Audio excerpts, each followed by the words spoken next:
Boa noite, Bahia, boa noite, Brasil. Cá estamos nós. Hoje é 30, né?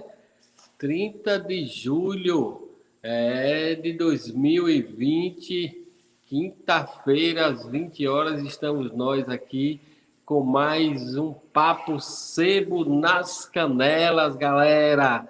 Hoje nós vamos ter a honra de conversar com um dos maiores criminalistas desse país, professor de direito e advogado, né, o doutor Maurício Vasconcelos. Vamos ter o prazer e a alegria de bater esse papo aqui com ele, que iniciamos em abril, mas teve um problema na internet e tal no dia, e vamos retomar esse papo aqui hoje, galera. Queria lembrar a todos e todas que nós estamos já se aproximando de 100 mil mortes e parece que o povo, todo mundo acostumou e parece que não morreu ninguém. Está impressionante a indiferença. Estou bastante chocado com o nível de não estou nem aí da sociedade, impressionante. E eu acho que esse corona aí, do jeito que ele está indo, essas mortes, e do jeito que a turma está indo para a rua, destemindo.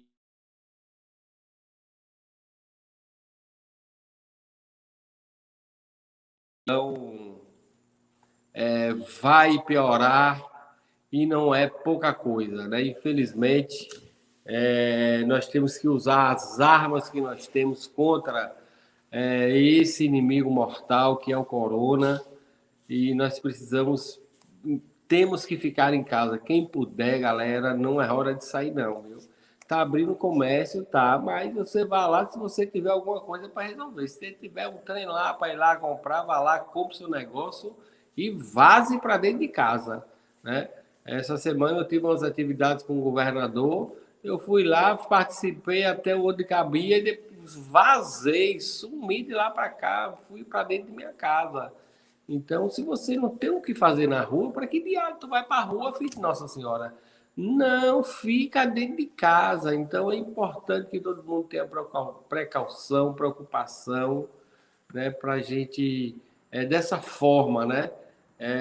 E se precisar sair, usar máscara, né, usar o distanciamento, fazer o teste em massa, tudo isso é fundamental, para que a gente possa vencer esse inimigo nosso, o inimigo do povo brasileiro, que é o coronavírus. É lamentável o que está acontecendo no nosso país, volto a afirmar, não é brincadeira, não. São perto de 100 mil mortes, viu, galera? 100 mil mortes em 4, 5 meses, isso daí dá 20 mil mortes por mês. Isso aí é uma guerra, mais do que uma guerra grandiosa, viu? E nós estamos vendo tudo isso aí, e parece que as pessoas perderam o medo e agora resolveram mesmo enfrentar o inimigo de peito aberto, porque do jeito que as pessoas estão se aglomerando, estão se expondo, daqui a pouco, na hora que o pau cantar no lombo de gente, não vem ninguém para cá chorar, ai, ai, ai, ai, porque não ficou em casa, né? Porque só dói na hora que chega num parente. Então a gente precisa se cuidar, se precaver, é importante e necessário, né? Vamos aqui hoje, com certeza, conversar com o doutor Maurício Barbosa, ele está chegando. É isso aí, boa noite, doutor Maurício, tudo bom? Boa noite, Jacó. É um prazer imenso estar falando contigo e com os seus companheiros e companheiras. É um prazer imenso, estou aqui ao seu inteiro dispor e eu queria, antes de entrar propriamente no tema que a gente vai discutir, você falou uma coisa muito importante aí. Nós estamos... eu me peguei outro dia, eu não vou falar das outras pessoas, eu vou falar de mim mesmo. Eu me peguei outro dia fazendo planos de festa, de encontro, de homenagens, etc., para depois da pandemia, né? Como se tudo tivesse normal, como se tudo tivesse tranquilo. quando um advogado muito conhecido aqui, meu amigo Silvio Garcês, me trouxe a lembrança que naquele dia nós estávamos completando 60 mil mortes. Aquilo foi um puxão de orelha e eu tenho procurado muito me policiar para que eu não ache que isso aí é normal, até porque eu já perdi 2 entes queridos. Eu perdi a sogra e perdi um tio já para o Covid, e já tenho pessoas do meu conhecimento. Então, não é só na casa do vizinho, não. É um problema geral. Eu achei muito importante essa sua advertência.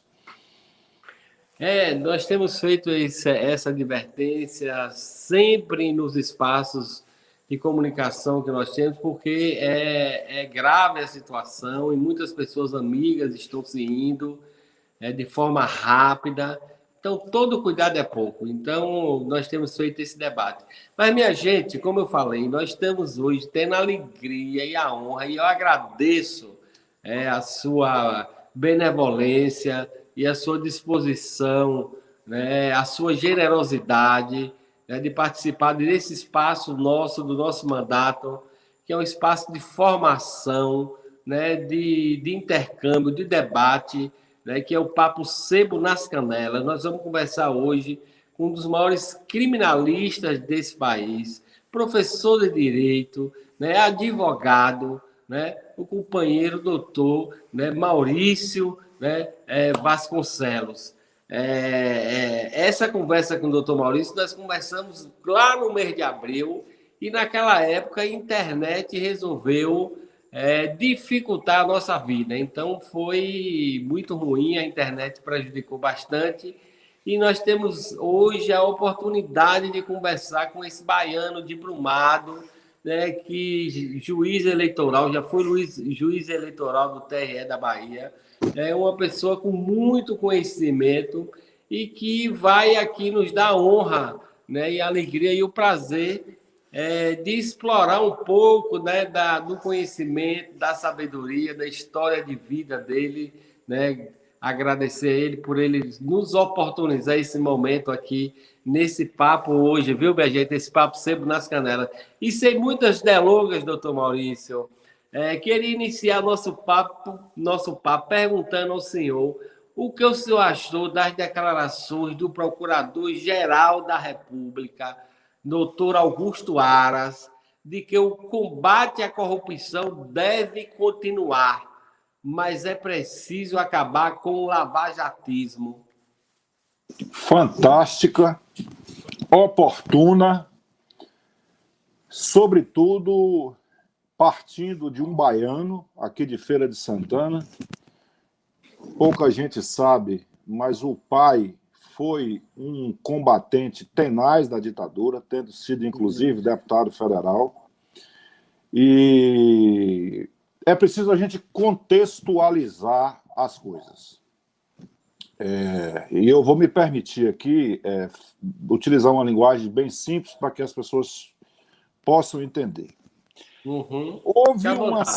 Houve uma sacralização da chamada Operação Lava Jato e da tal Força-Tarefa da Lava Jato. A primeira coisa que eu queria explicar às pessoas é que força-tarefa é um conceito fluido. Ele não está no Código de Processo Penal, não está em lei nenhuma. O que é uma força-tarefa? Vamos dizer que ocorreu um problema ambiental de grave envergadura lá em Irecê, a sua base. E aí o procurador-geral entende que sozinho o promotor de justiça de lá não vai conseguir dar conta daquele problema ambiental. Não precisa que seja de natureza criminal, não. Eu estou falando aqui um ambiental. Aí ele designa mais 2, 3, 4, 5 companheiros do promotor para que o auxilie naquela missão. Fim daquela missão, cada um volta para seu lugar, para suas varas, para seus gabinetes, né? É uma coisa transitória e que toda a vida existiu sem que houvesse esse alarde. Mas o que foi que aconteceu em Curitiba? A Operação Lava Jato, ela começou um processo de sacralização, ou seja, tudo que se fazia estava certo, ninguém podia falar ou criticar a Lava Jato. Eu, por exemplo, já fui chamado nas redes sociais de bandido, os advogados criminalistas, sobretudo, cito aqui especialmente Antônio Carlos Almeida Castro, Cacai, todos nós denunciávamos, lá em 2014, os atropelos que se faziam, que essa força-tarefa fazia em conluio com o Sérgio Moro, né? O processo penal foi rasgado, o Código de Processo Penal, a Constituição da República foi rasgada, tudo isso em nome do combate à corrupção. Esse discurso de combate à corrupção é um discurso antigo que serviu para a aplicação, para dar suporte a vários golpes aqui no Brasil, né? Isso foi em 54 com Getúlio, em 64 com Jango, e terminou esse conglomerado. Na verdade, o que aconteceu? Toda a organização, a Constituição brasileira, ela não deu cheque em branco a ninguém. Até o presidente da República, ele responde pelos seus atos perante o Congresso Nacional, perante o Tribunal de Contas da União, perante a Suprema Corte, né? Então, ninguém, você como deputado estadual, não tem um cheque em branco para você fazer o que você quer e o que bem entenda. E os caras lá em Curitiba, os procuradores, com forte apoio da mídia, né? A grande mídia inteira, especialmente a Rede Globo, apoiando todas aquelas iniciativas. Por quê? Porque eu não sei se isso tem procedência, mas um amigo meu me disse que a Rede Globo economizou 200 milhões de dólares com a Lava Jato. De que forma? Para ela obter a audiência que obteve na cobertura da Lava Jato, ela teria que ter gastado com novela, filme, futebol, esporte, 200 milhões de dólares. Eu não sei até onde isso é verdade, mas existe essa informação. A revista Veja já fez uma autocrítica outro dia, né, por causa desse endeusamento que se fez ao Sérgio Moro. Aí o que aconteceu? Essa Lava Jato virou um movimento político. Só faltou colocar uma sigla, né? Como nós temos o DEM, nós temos o PT, o PP, o PDT, só faltou uma sigla. Por quê? Eles passaram a atuar com um rumo político, né? O Intercept demonstrou, por exemplo, que o Sérgio Moro combinava que o chefe, de fato, da Operação Lava Jato era o Sérgio Moro. Era o Sérgio Moro que ditava as regras, né? Isso está aí nas gravações todas, que eles não negam, né? Eles não negam a autoria. Então, a primeira coisa que eles fizeram, o primeiro absurdo que se fez, o juízo da 13ª Vara de Curitiba tornou-se um juízo universal. Alguém de Irecê que furtasse 1 litro de óleo da Petrobras iria ser julgado em Curitiba. Então, imagina. E outra coisa, com a chancela dos tribunais superiores. Esse Supremo Tribunal Federal, que hoje está aí com medo do que possa acontecer com um golpe de Estado, esse mesmo Supremo Tribunal Federal chancelou inúmeras decisões do Sérgio Moro. E ainda falta decidir sobre a suspeição dele para julgar o presidente Lula. Porque o que aconteceu? Eles eliminaram o cenário de 2018, por exemplo. O presidente Lula estava liderando todas as pesquisas. Então, qual foi a primeira providência que a Lava Jato fez? Foi condenar o Lula num processo com provas discutíveis. Os juristas do mundo inteiro já se pronunciaram sobre isso. E um julgamento recorde em segundo grau, ou seja, no Tribunal de Justiça que cobre Santa Catarina, Paraná e Rio Grande do Sul, em tempo recorde, passando na frente de todos os demais, para quê? Para torná-lo inelegível. E assim o foi. Com isso, abre-se deixa a porta aberta para que esse responsável assuma a presidência da República, ganhe a eleição. Né? Ganha a eleição. E ainda assim, as forças conseguiram chegar ao segundo turno, mas ele se transformou no vitorioso. E o pior de tudo é que ele, logo em seguida, renuncia para quê? Para se tornar ministro do presidente que ele ajudou a eleger. Ajudou de que forma? Retirando do caminho a pedra fundamental, que era o presidente Lula. E olha que eu estou falando aqui como advogado. Quem quiser levantar qualquer questionamento sobre minha fala, eu vou ter resposta com base no Código de Processo Penal e com base na Constituição. Não é um petista que está aqui fazendo discurso. Eu tenho responsabilidade acadêmica, eu tenho responsabilidade jurídica naquilo que falo. Mas essa percepção a população não teve. Né? O Baronato, a Avenida Paulista, quis isso e foi feito. Aí o que acontece? O Bolsonaro toma posse e resolve não seguir a tradicional lista tríplice. Eu já vim até desconfiando muito dessa lista tríplice, que os governos do PT todo honrou o primeiro colocado. Ele escolhe um baiano aqui, Augusto Aras. O Augusto Aras, ele é um homem experimentado, é um doutor em Direito, professor da Universidade Federal da Bahia, e ele é de um tempo em que o procurador da República podia advogar. Então, ele também tem a experiência, pouca gente sabe, mas um dos grandes eleitoralistas do Brasil é o doutor Augusto Aras.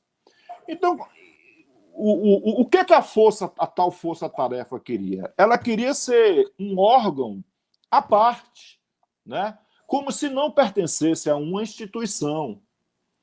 Porque até dentro da nossa casa existe uma hierarquia. Né?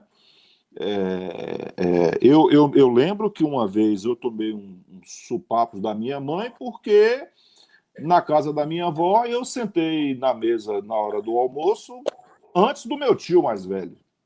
Né? Antes do meu tio mais velho. Então, em qualquer indústria, em qualquer comércio, tem uma hierarquia. E eles não querem se submeter à autoridade do Procurador-Geral da República. Como é possível que um funcionário do seu gabinete detenha escutas telefônicas de 38 mil brasileiros e brasileiras e você, que é seu superior, não pode ter acesso àquilo? É uma coisa, né? Para se discutir. O que o Aras disse foi, na minha opinião, o que o Augusto Aras está fazendo nesse momento é colocando as coisas no seu devido lugar. O procurador ele tem autonomia. O que o Aras não pode fazer é o seguinte, dizer, olha, procurador fulano de tal, você não vai denunciar Joãozinho da esquina que praticou tais e tais crimes. Isso ele não pode fazer. A lei não permite isso. O procurador tem autonomia. Se o procurador pedir o arquivamento de um determinado inquérito policial, ele não pode ligar para o procurador e falar, olha, não é para fazer assim, é para fazer assado. Isso não pode. Mas o que ele está fazendo é fazer ver a essa tão sagrada força-tarefa que ninguém nesse país, organização nenhuma nesse país, pode escapar ao controle da sociedade. Então, você tem lá, eu não sei exatamente o que significa isso em quantificação. Você tem lá não sei quantos terabytes de dados sobre pessoas, sobre empresas. E, além do mais, eles foram irresponsáveis. Eles foram irresponsáveis. Eles quebraram em nome do tal combate à corrupção, é necessário que se diga, eles quebraram um dos setores mais desenvolvidos do nosso país, que era a construção civil pesada. Nós precisamos, Jacó, deputado Jacó, observar um pouco a história.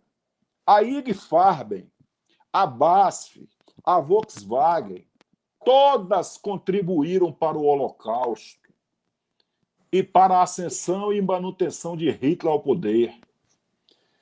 Quando os aliados vencem a guerra, em 1945, e que se forma o novo governo alemão, todos os diretores dessas empresas foram punidos ou pelo Tribunal de Nuremberg ou pelos tribunais alemães.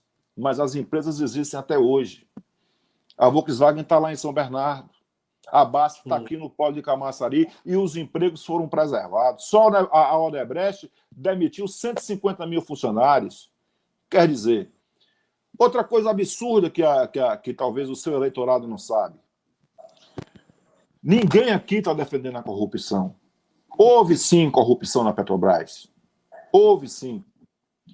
Tanto houve que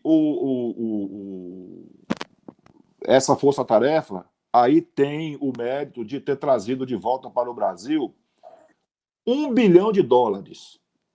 Você faz a conta aí do que seja $1 bilhão com o dólar a 5, quase R$6.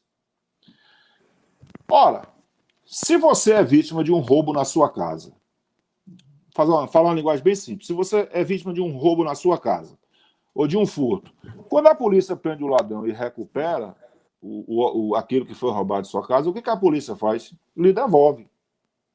Então, era natural que esse dinheiro fosse para os cofres da Petrobras. Não foi da Petrobras que segundo eles, foi tirado? Mas não, eles quiseram criar uma fundação para ser presidida por um procurador que tinha acabado de se aposentar. Uma coisa absurda, sem sentido, que só não foi avante porque o Supremo Tribunal Federal barrou. Mas a população talvez não tenha essa percepção. Não tem essa percepção. Prender pessoas por tempo... prisão provisória, que eu digo. Não é prisão porque foi condenado. Prisão que nós chamamos tecnicamente de cautelar. Né? Prender cautelarmente uma pessoa até o dia em que aquela pessoa resolve fazer colaboração premiada. Resultado: inúmeras pessoas viraram colaboradores. Inúmeras pessoas. Eu, outro dia, encontro em Brasília com um ex-aluno meu, na Faculdade de Direito, que hoje é delegado da Polícia Federal e está em Brasília. Eu encontrei com ele, por acaso, ele disse, conversando, ele disse, professor, eu estou com um problema lá, porque eu estou recebendo inquéritos vindos lá de Curitiba para apurar, em que só tem a palavra do tal colaborador. Em muitos casos, nós não temos nem elementos para desenvolver uma investigação. E eu não sei o que fazer. Eu não sei para onde ir. Mas são essas colaborações desse naipe que serviram, em parte, de base para a condenação do presidente Lula e de tantos outros. Não é? Então, eu sou um crítico da forma de atuação desses procuradores, porque eles se acharam acima da lei, acima do bem e do mal, e o doutor Augusto Aras está coberto de razão quando ele quer colocar uma disciplina dentro da casa. O Ministério Público Federal está aí agora se insurgindo. Se hoje, à noite, mais tarde, se me falarem que eles estão organizando uma greve, não vai ser surpresa para mim, entendeu? Por quê? Porque o procurador-geral tomou uma providência que, primeiro, essa operação vai chegar ao final quando? Né? Quando é que isso termina? Né? Quando é que isso vai terminar? Esse agrupamento de procuradores que estão lá vai ser mantido quando? Até quando? Será que esse foro de Curitiba vai durar a vida inteira? O foro que eu digo é o lugar onde se julga. Porque, deixa eu te dar uma explicação.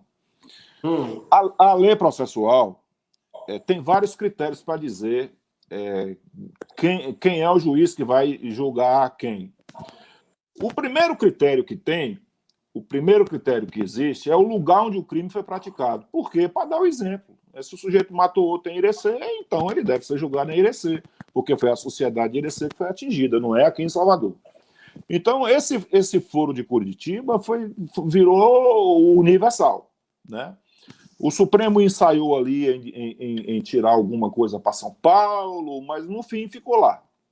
Então, isso resultou em um governo que hoje se volta contra o Poder Judiciário, né? Um governo que se voltou contra as instituições. E eu acho que eu já me alonguei demais na resposta, que, ao meu modo de ver, está claramente trabalhando com a possibilidade de um golpe de Estado. Então, são essas as impressões que eu tenho, e eu não sei se o deputado está ainda em linha, porque eu não o vejo daqui. Mas então, prosseguindo, então, já que eu ainda estou aqui, até que o deputado volte, o que eu quero dizer é o seguinte, é que todas essas vitórias que foram obtidas no combate à corrupção, nesses esquemas de propina, tudo isso poderia... O pessoal ligando aqui acabou derrubando aqui nossa ligação, mas muito bom, lhe agradeço.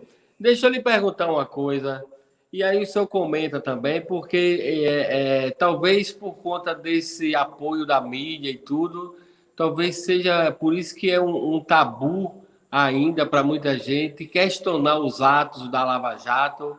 Com certeza o doutor Augusto Aras está sendo muito bombardeado, né, porque tem pessoas que acham que tudo que foi feito ali estava certo, é inquestionável.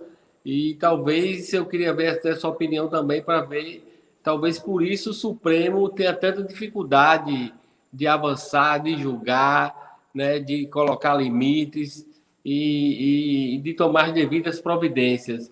Mas eu queria saber também de outra coisa.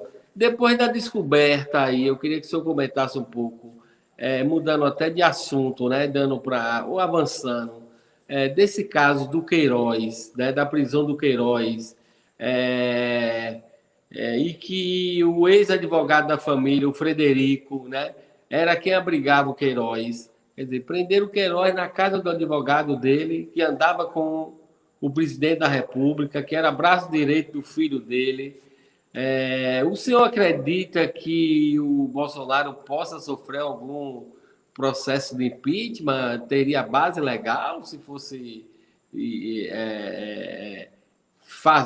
fazer a denúncia como precisaria ser feita? Olha, crime de responsabilidade não falta, né? Eu tenho vários para citar aqui. Ele participar pessoalmente de atos que claramente ofendem a Constituição Federal, que pede o fechamento da Câmara, do Senado, do Supremo Tribunal Federal. Eu não tenho dúvida que crime de responsabilidade não falta. Corre aí para cuidar do som, que tá... O Maurício está sem som. Eu estou lhe ouvindo com perfeição. Saia e volte. Saia e Certo, volte. tá bom.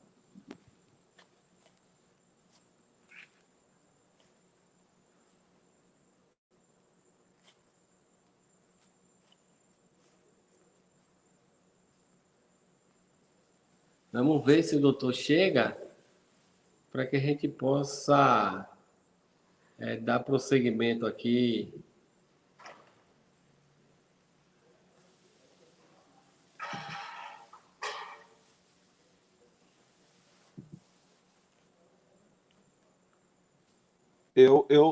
Está perfeito agora? Você me ouve?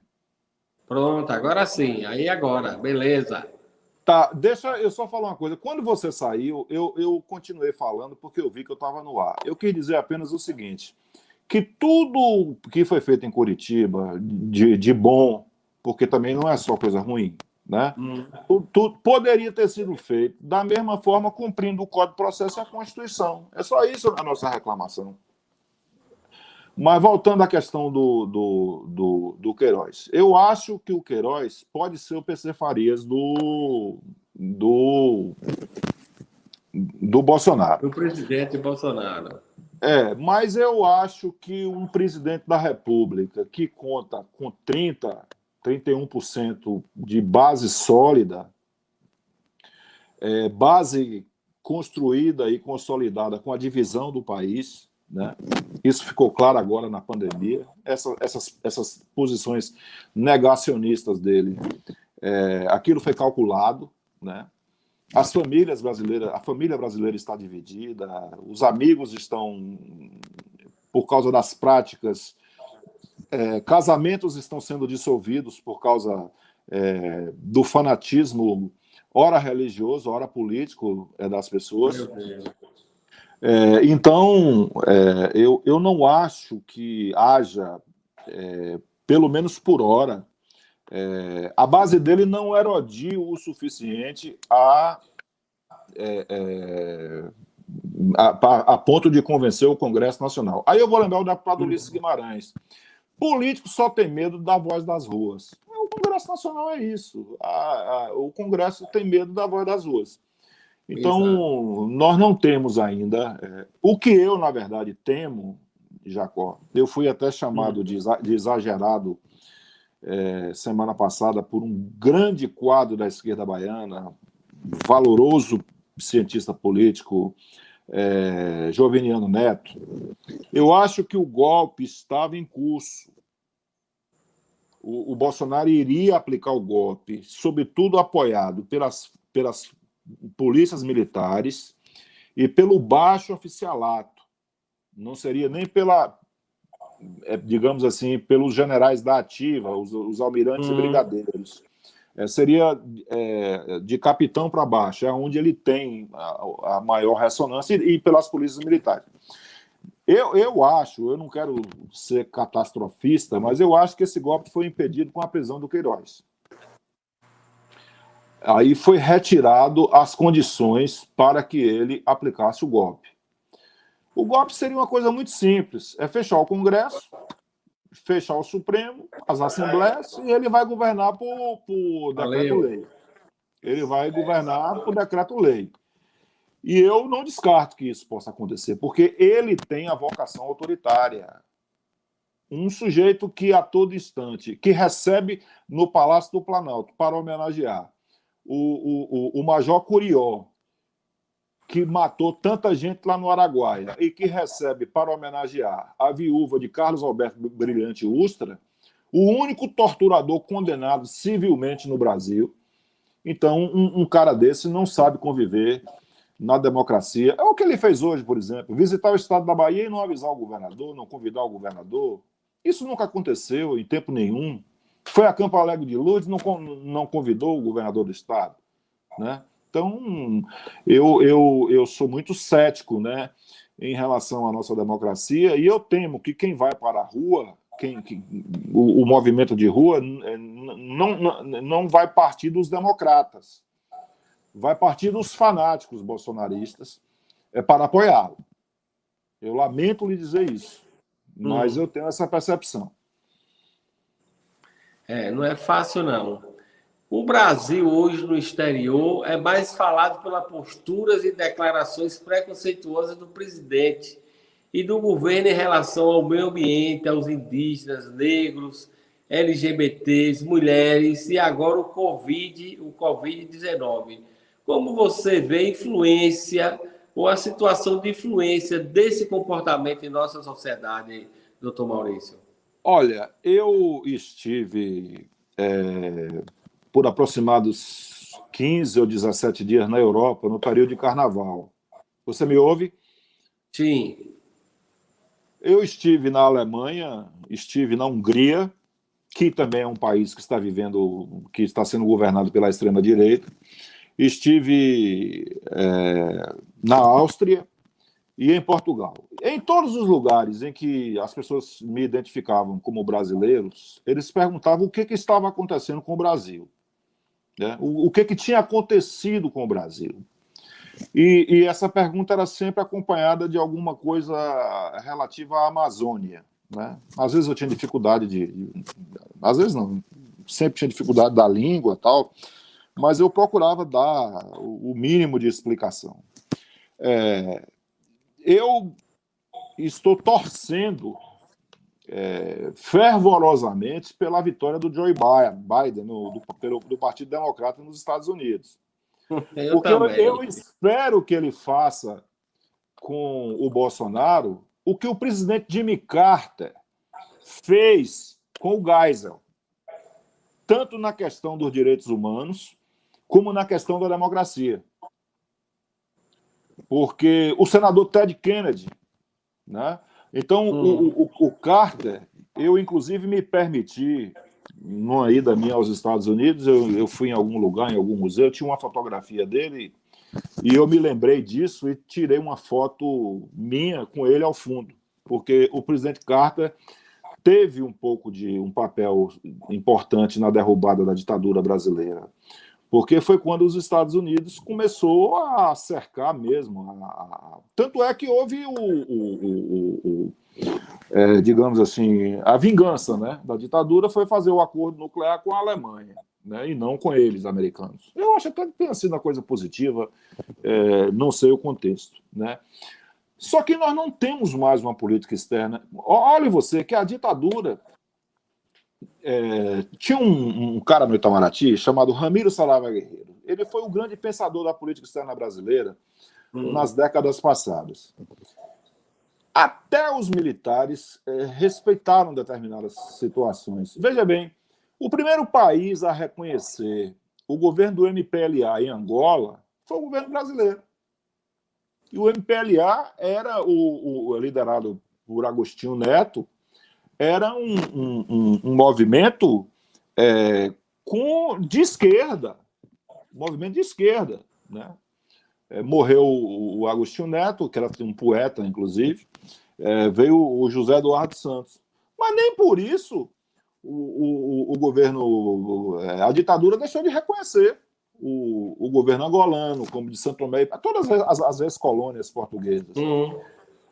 É porque eles eram bonzinhos? Não, o pragmatismo, né? Aí você vê hoje, nosso principal parceiro comercial é a China. Eu estive na China, a convite do governo chinês, para conhecer o sistema legal deles, porque eles estão... tudo lá é programado. Eles estão programando uma reforma no sistema judiciário já para 2030.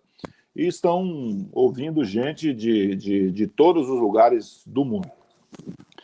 Então, o nosso parceiro comercial, a todo dia e a toda hora, é achincalhado pelos filhos do presidente da República, por um ministro das Relações Exteriores que acredita que a Terra é plana. A Avenida Paulista e a Faria Lima estão clamando do governo federal uma política alternativa caso o Partido Democrata ganhe as eleições nos Estados Unidos, como parece que vai ganhar. Tanto que hoje o Trump já está querendo pedir adiamento da eleição, né? Eu não sei se você viu a declaração hoje, ele se insurgindo com uma coisa que é tradicional lá nos Estados Unidos, que é o voto pelo correio. Eu não sei exatamente como funciona, mas toda a vida funcionou lá, né? Isso. É um sistema meio complicado, porque, por exemplo, a Hillary teve 3 milhões de votos a mais do que o Trump. No entanto, não foi eleito, né, por causa daquela questão dos delegados, etc. Isso. E o Biden já passou de 2 dígitos na frente do Trump nas pesquisas em todos os cenários.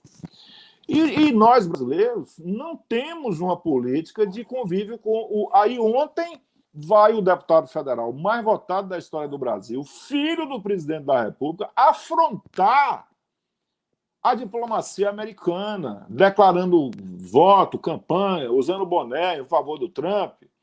O que levou hoje o presidente da Comissão de Relações Exteriores da Câmara dos Deputados dos Estados Unidos a reagir com vigor. Não é isso? Então, o nosso país hoje no mundo virou um pária. Nós somos uns párias hoje em relação ao mundo. A base do presidente da República está queimando a Amazônia. Quem são? Pistoleiros e grileiros. Pistoleiros e grileiros. Quem hoje são os dirigentes do IBAMA na Amazônia? Tudo coronéis da PM de São Paulo, de Santa Catarina, de não sei de onde.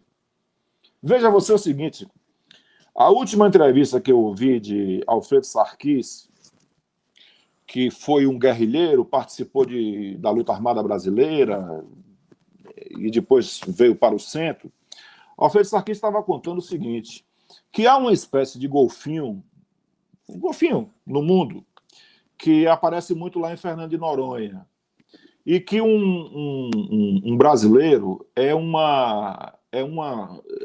tido como, assim, digamos, a autoridade mundial no assunto é um funcionário do IBAMA que mora em Fernando de Noronha. O Bolsonaro queria abrir o Fernando de Noronha para os grandes navios de cruzeiro. Ele foi contra. O sujeito, no outro dia, foi transferido para o Agreste de Pernambuco.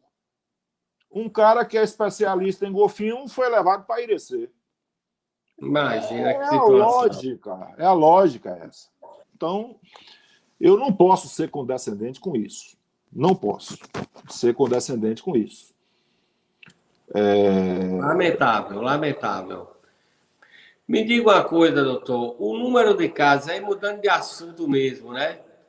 O número de casos, isso a gente está vivenciando e é um problema na nossa sociedade, de violência contra a mulher aumentou depois do coronavírus. Os dados indicam, né, que algo em torno de 30% do índice de violência doméstica, de feminicídio contra as mulheres tem aumentado. O senhor acredita que mesmo com a Lei Maria da Penha e outras medidas protetivas, é preciso investir mais em educação e prevenção para acabar com essa chaga que abate a nossa sociedade, doutor? Essa é uma chaga que vem do Brasil colônia.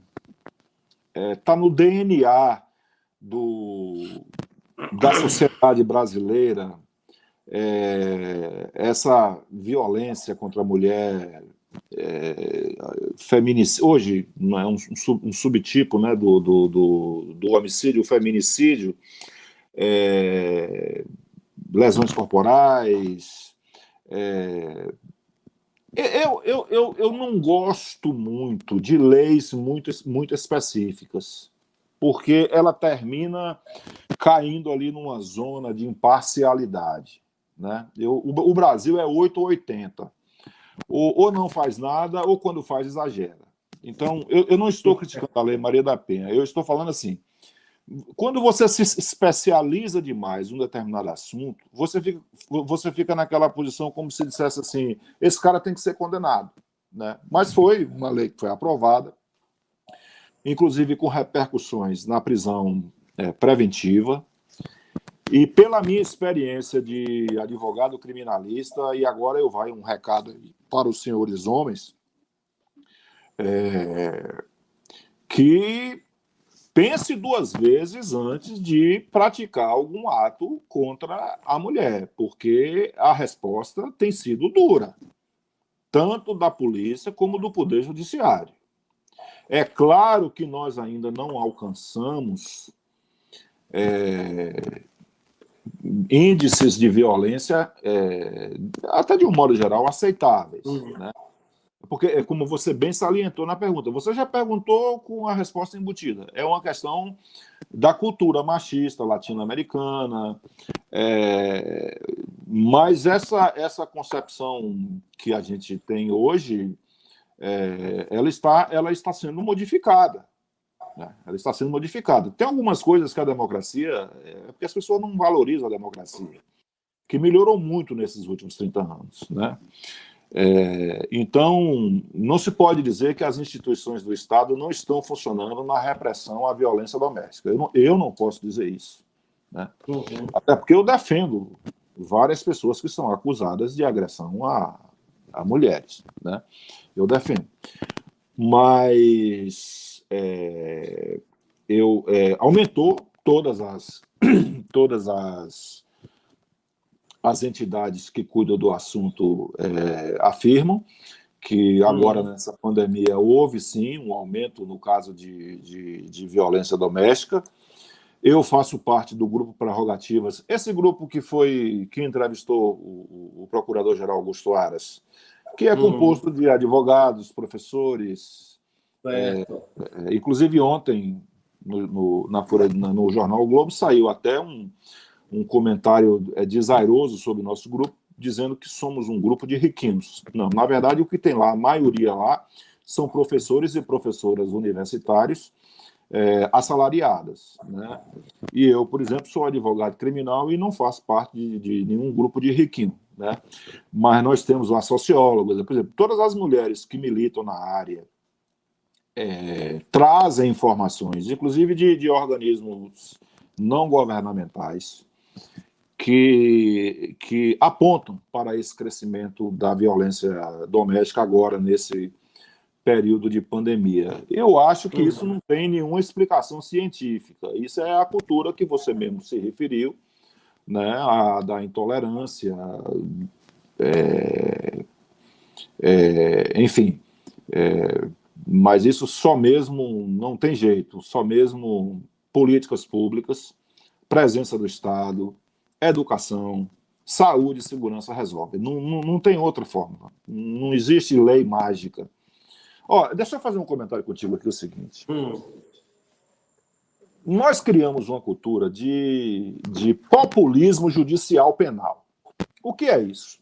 Toda vez que acontece um crime que tem repercussão, que abala a sociedade, aparece um parlamentar para transformar o crime em hediondo. Como sendo, assim, a salvação para tudo. Né? O que aconteceu? Vamos à história dessa lei de crimes hediondos. Você se lembra que o Rio de Janeiro, nos anos 90, foi, assim, abalado por uma quantidade imensa de crimes de extorsão mediante sequestro. Não sei se você se lembra disso, de personalidades, banqueiros. Aí, quando teve o sequestro do Roberto Medina, publicitário, foi uma comoção, porque, além de ser dono da maior empresa de publicidade da época, a Artiplan, ele foi o criador e o sujeito que implantou o Rock in Rio. Né? Então, foi Aí, no calor desse momento, faz-se a lei de crimes hediondos. Quando chega em 94, 95, por aí eu posso estar me enganando em relação ao ano. Aí vocês me corrijam aí depois. Vem o assassinato daquela atriz da Rede Globo, que a mãe é a novelista... como é o nome dela? Pérez. Glória Pérez, exatamente. Aí, no calor daquela situação, a Glória Pérez fez um projeto de lei de iniciativa popular que colocou o homicídio qualificado no rol de crimes hediondos. Acontece que todas as estatísticas que nós temos no Brasil, sejam elas oficiais ou não oficiais, nenhuma indicam que houve uma redução dos índices de criminalidade nesse período, com a lei de crimes hediondos. Não houve. Porque continuou faltando a ausência do Estado, políticas públicas voltadas à educação, à saúde, enfim. Aí vem Você veja, por exemplo, os deputados federais mais votados pelos estados. Eu vou lhe dar essa incumbência aí sua. Geralmente, os caras mais votados foram aqueles oficiais, tanto da Polícia Civil como da Polícia Militar, que fazem a pregação do bandido bom é bandido morto. E que os humanos direitos, né? Então, é essa discussão que a extrema-direita tanto apoia, tanto gosta, né? Mas nem tudo, Jacó, deputado Jacó, são notícias ruins. Teve uma coisa agora que vocês, parlamentares, e a imprensa não fala isso, vocês deram um exemplo à nação. Vocês que eu digo, vocês parlamentares. Porque vocês fizeram a coisa mais elementar no que eu vou contar. Vocês parlamentaram. Vocês parlamentaram. E onde foi que isso aconteceu? Veio aquele demagógico pacote anticrime do Moro para o Congresso Nacional, que, na verdade, era a instalação de um totalitarismo, de uma dureza e de um absurdo terrível no processo penal e no Código Penal. Eu não vou entrar nos detalhes porque não dá tempo. Aí o que aconteceu? Dentro do Congresso Nacional, parlamentares como Paulo Teixeira, do PT de São Paulo, Nelson Pellegrino, aqui da Bahia, Orlando Silva, baiano, mas eleito por São Paulo, Fábio Traide, que é, inclusive, de um partido de centro-direita, lá do Mato Grosso. Ou seja, houve... Ou seja, o que eu quero dizer é o seguinte, os deputados sentaram e foram discutir aquele projeto. Um grupo cedeu ali, outro cedeu acolá, e, enfim, o Rodrigo Maia teve um papel muito importante, porque criou uma comissão em que colocou deputados com luzes nessa comissão. Nisso, o Rodrigo Maia foi muito bem. E terminou que aquele pacote anticrime, a lei que foi promulgada em dezembro passado, se não foi a lei dos nossos sonhos, também não foi aquele monstrego que queriam. E o Bolsonaro, justiça se faça, sancionou um dos grandes sonhos de consumo dos democratas brasileiros, que entendem de direito, e eu me incluo nesse rol, que foi o juiz de garantias. O que é o juiz de garantias? Eu vou falar assim numa linguagem bem simples. É o juiz que vai cuidar da investigação. Vai decretar prisão preventiva, se for o caso, vai decretar interceptação telefônica, se for o caso, busca e apreensão, essas coisas que vocês televisão aí todos os dias. Então, esse juiz será um cara. Quando o inquérito fica pronto e que vai para a justiça penal, aí o juiz será outro. Por quê? Porque aquele novo juiz não estará psicologicamente comprometido com as provas que ele deferiu, porque o que aconteceu com o Moro foi isso. Aquelas provas todas que ele utilizava, era ele que produzia. Então você fez essa separação. Mas aí vem um ministro do Supremo Tribunal Federal, solitariamente dá uma liminar e suspende aquilo que tinha de melhor no projeto de lei, na lei que o Bolsonaro sancionou. Mas o Bolsonaro sancionou não é porque ele é bonzinho, não. É porque ele queria tirar o Flávio das mãos daquele juiz Flávio Itabaiana. Mas não importa. O fato é que ele sancionou. Antigamente, no processo do júri, toda vez que tinha uma coisa chamada pronúncia, o réu podia estar em liberdade há 10 anos. Era obrigado a ser preso. Aí Fleury, Sérgio Paranhos Fleury, delegado de São Paulo, que foi o principal carrasco da ditadura, antes de virar matador de presos políticos, de militantes políticos, ele tinha sido do Esquadrão da Morte.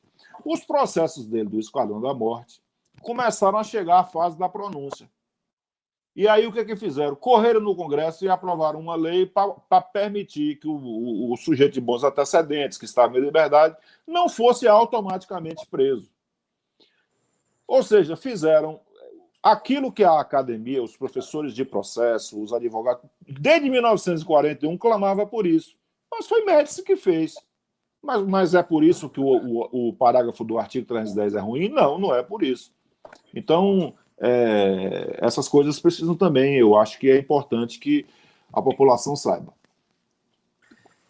Doutor Maurício Vasconcelos, eu lhe agradeço demais pela sua aula, que hoje é uma aula rica de história, muito conhecimento, foi muito bom, muito gratificante, eu lhe agradeço demais. Com certeza o nosso público está maravilhado com o conteúdo, com as explicações que foram dadas. Quero lhe agradecer demais e gostaria que o senhor pudesse fazer as suas considerações finais aqui hoje nesse nosso Papo Sebo nas Canelas. Eu quero lhe agradecer por essa oportunidade de esclarecer à população questões jurídicas que são tratadas de forma populista, de forma não muito correta pela grande mídia, né? E, às vezes, quando a gente explica, as pessoas passam a compreender, né, essa situação. Primeiro, agradecer essa oportunidade. E outra é uma convicção que eu tenho: não há salvação fora da democracia. Nós precisamos defender a democracia. Não há salvação. Não há salvação sem a democracia e não se deve fazer o que se fez com o único partido brasileiro que possui base social. O que fizeram com o PT, a demonização de um partido político. Quando eu digo isso, eu estou me referindo a todos os partidos políticos.